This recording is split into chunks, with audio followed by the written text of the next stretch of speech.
chronic wounds, and so I'm going to talk specifically about what we did here. And I need to mention the other part of this perfect storm which came together, which was a PharmD, a pharmacist, who was specialized in drug delivery, and together a physician, a molecular microbiologist, and a pharmacist came together, and I think we have solved, and I say that maybe out of turn, but I think we've solved the problems of chronic wounds.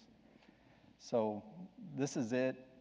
Every patient has a different comorbidity, but what they all have is this universal barrier, which is this biofilm phenotype bacterial infection.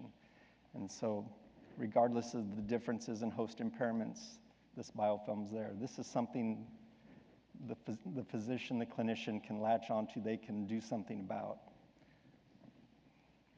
So our clinical training is such that, and we've already been introduced to this concept, there's one bacteria, it causes one disease. What is that one pathogen? Well, it's difficult to change that perception.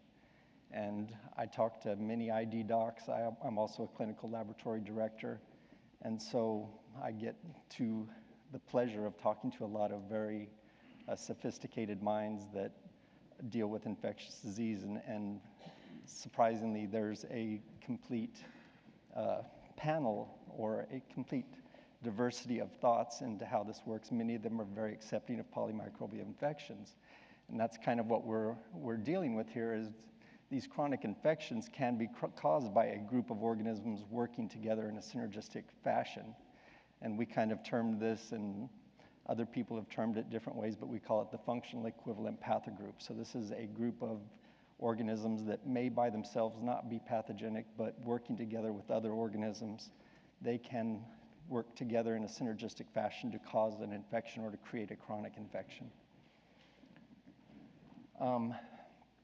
This is more training versus reality. So we're trained to think of bacteria as these little swimming tadpoles that cruise around, and they release these toxins, and those toxins cause tissue death. But in reality, 99% of the time, bacteria and yeast invariably attach themselves to a surface, so they don't swim around. And think in terms of a swimming pool.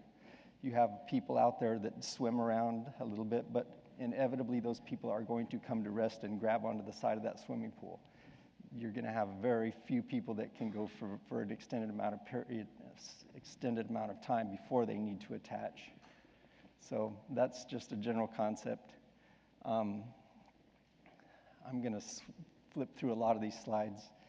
So this is going to be the bulk of my talk, and I'm talking tomorrow in Orlando, and this is kind of the same talk I'm going to give there, and that's going to be probably a little bit more of a impactful statement here, but this is what me as a clinical laboratory director, and let me say that I am a culture guy. I can grow almost anything. I can figure out how to grow most anything, but I'm here to tell you that that's not the way to diagnose anything. Growing that stuff is